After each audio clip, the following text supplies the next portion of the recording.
గం గణపతయే నమః. ఐం సరస్వత్యై నమః. శ్రీమాత్రే నమః. శ్రీరామ రామ రామేతి రమే రామే మనోరమే సహస్రనామ తత్తుల్యం రామనామవరాననే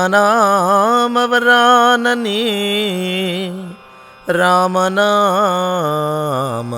వరాననే.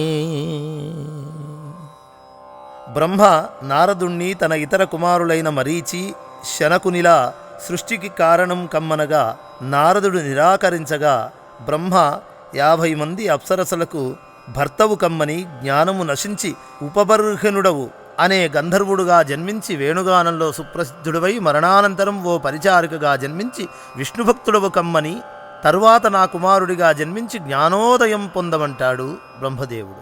అందువల్ల నారదుడు చిత్రకేతుడను గంధర్వునికి కుమారుడుగా జన్మించి బృహస్పతి వల్ల విష్ణుభక్తుడై హిమాలయాలలో తపస్సు చేసినట్లుగా పురాణాలు చెబుతూ ఉన్నాయి.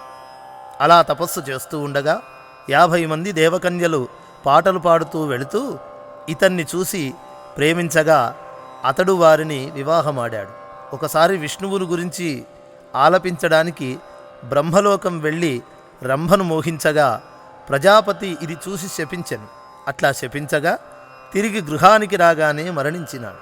నారదుని పెద్ద భార్య బ్రహ్మ యముణ్ణి శపించబోగా విష్ణువు బ్రహ్మరూపంలో ప్రత్యక్షమై మరో 1000 ఏళ్లు జీవిస్తాడని ప్రజాపతి శాపం ఈ మరణానికి కారణమని అనగానే నిద్ర నుండి లేచినట్లు ఉపబర్హినుడు లేచి మరో 1000 ఏళ్లు జీవించి పుత్రపౌత్రులకు జన్మనిచ్చి మరణిస్తాడు. ఇలా భాగవతం చక్కగా వివరిస్తూ ఉన్నది. ఇక రెండవ జన్మ గురించి చూస్తే కన్యాకుబ్జాన్ని ద్రుమిళుడు అనే రాజు పరిపాలించేవాడు. అతని భార్య కళావతి. సంతానము లేక గంగా తీరంలో తపస్సు చేస్తారు. కశ్యపుని గూర్చి ఆమె పూజలు చేయగా అతని అనుగ్రహం వల్ల గర్భిణి అవుతుంది. ఈలోపు రాజు తన సంపదను బ్రాహ్మణులకు దానమిచ్చి అడవిలో తపస్సు చేస్తూ మరణిస్తాడు. ఆమె కూడా అదే అగ్నిలో దూకి మరణించబోగా ఆకాశవాణి ఆమెను ఆపగా ఓ బ్రాహ్మణ కుటుంబంలో బానిసగా జీవిస్తుంది. కొంతకాలానికి ఓ పుత్రుడు జన్మించాడు. అతడు జన్మించగానే వర్షాలు కురిసి దేశం సుభిక్షం కాసాగింది. ఇతనికి నారదుడని నామకరణం చేయగా కొంతకాలానికి తన తల్లికి తన పూర్వజన్మ వృత్తాంతం చెప్పి విష్ణుభక్తుడిగా మారుతాడు. తల్లి పాముకాటికి మరణించగా తల్లి లేని బిడ్డగా మారి విష్ణువును పూజిస్తూ గొప్ప సంగీత విద్వాంసుడిగా మారి విష్ణుభక్తి తత్పరుడై జ్ఞానోదయమై కొన్ని సంవత్సరాలు గంగా తీరంలో తపస్సు చేసి అక్కడే మరణిస్తాడు. ప్రధానంగా భాగవతం ప్రమాణంగా చెబుతున్నటువంటి ఈ నారద మహర్షిని చూస్తూ ఉంటాం సంగీత విద్వాంసుడిగా. ఇక మూడవ జన్మ. గంగా తీరాన తపస్సు చేసిన నారదుడు ముక్తి పొంది మరల బ్రహ్మపుత్రుడిగా జన్మించాడు. తండ్రి వివాహం చేసుకోమన్నా అతడు విముఖత చూపగా, ఎందుకు కుటుంబ వ్యవస్థను వ్యతిరేకిస్తున్నావు?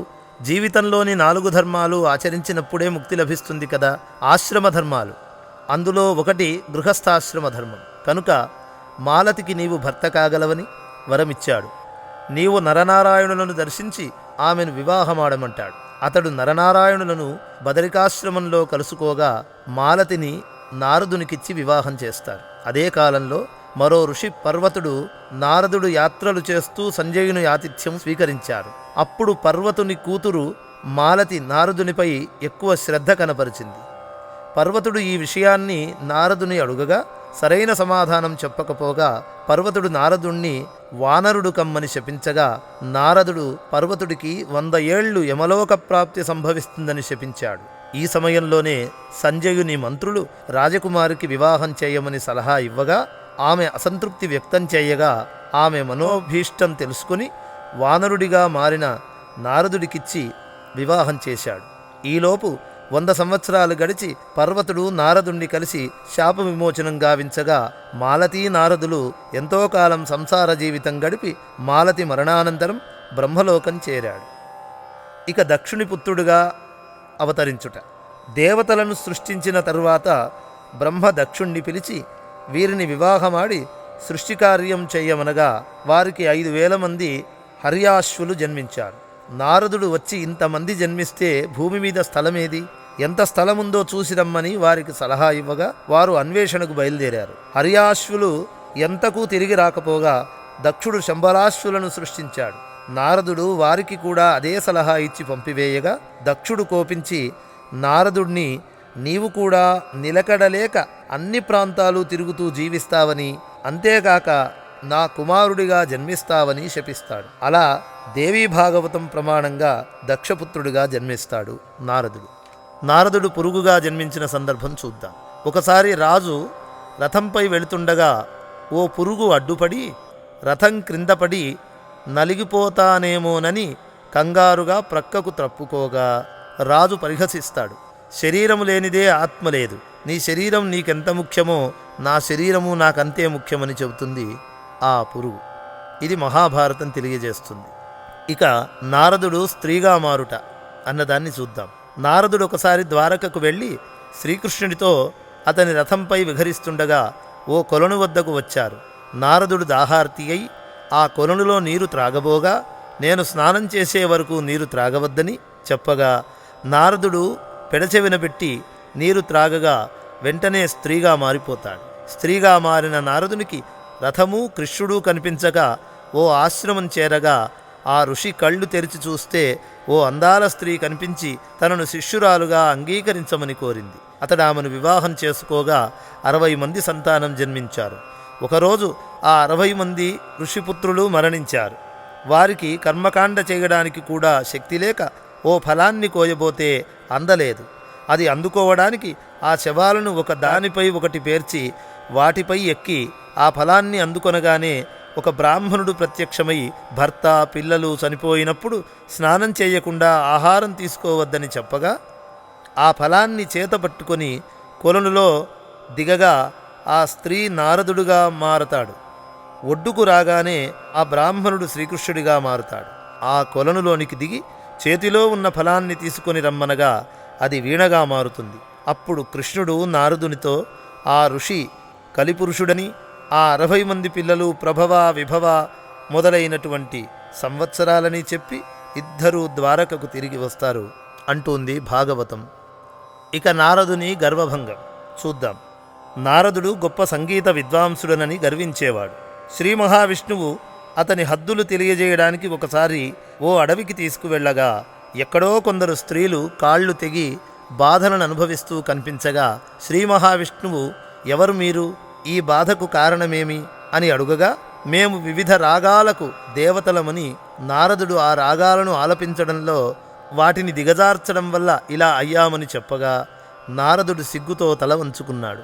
ఇది అద్భుత రామాయణం ప్రమాణంగా తెలుస్తున్నది మనకి. ఇక భాగవతం ప్రమాణంగా మరొక్క కథ ఉన్నది. నారదుడు ఒకసారి హనుమంతుడిని కలిసి ఓ పాట పాడమనగా అతడు ఆలపిస్తుండగా నారదుడు తన్మయుడై తన వీణను ఓ బండరాతిపై ఉంచగా ఆ రాయి కరిగి ఆ వీణ అందులో కూరుకుపోయింది. పాట ఆగిపోగా మరల రాయి ఘనీభవించింది. హనుమంతుడు నారదుడిని తన రాగాలాపనతో ఆ రాయిని కరిగించి వీణను తీసుకొని వెళ్ళమనగా నారదుడు గానం చేసినా ఆ రాయి కరగలేదు. తరువాత హనుమంతుడు తన రాగాలాపనతో ఆ రాయిని కరిగించగా నారదుడు సిగ్గుతో వీణ తీసుకుని వెళ్ళిపోయాడట. మరొక కథ చెబుతున్నది భాగవతం. శ్రీకృష్ణుని పరీక్షించినాడంటూ. అదేమిటో చూద్దాం. 16,008 మంది భార్యలతో శ్రీకృష్ణుడు ఎలా గొడవలు లేకుండా కాపురం చేస్తున్నాడో పరీక్షించాలనిపించిందట నారదుడికి. పరీక్షించడానికి నారదుడు ద్వారకలోని రుక్మిణి ఇంటికి వెళ్ళి శ్రీకృష్ణుణ్ణి దర్శించి సత్యభామ ఇంటికి వెళ్ళి అక్కడా అదే కృష్ణుణ్ణి దర్శించి తర్వాత మిగిలిన భార్యల వద్దకు వెళ్ళి శ్రీకృష్ణుణ్ణి దర్శించి శ్రీకృష్ణుని యొక్క దైవశక్తిని గ్రహించి పశ్చాత్తాపంతో తను చేసినటువంటి ఆ ప్రయత్న దోషానికి చింతిస్తూ వెనుదిరిగాడు ఆత్మజ్ఞానంతో. ఇది కూడా భాగవతం చెబుతోంది మనకి. ఇలా నారదుని యొక్క విశేషమైనటువంటి వివిధ రకాల కథలు ప్రచారంలో ఉండటం ఒక ఎత్తైతే, ప్రధానంగా సంగీత విద్వాంసుడిగా, త్రిలోక సంచారిగా, లోకహితుడై కలహభోజనుడుగా పేరు పొంది ఉన్నటువంటి నారద మహర్షిగా గోచరించేటువంటి ఆ మహనీయ మహర్షి అనేక విధాల జ్ఞాన సంపన్నుడిగా తెలుస్తోంది. జయోస్తు, విజయోస్తు, దిగ్విజయోస్తు.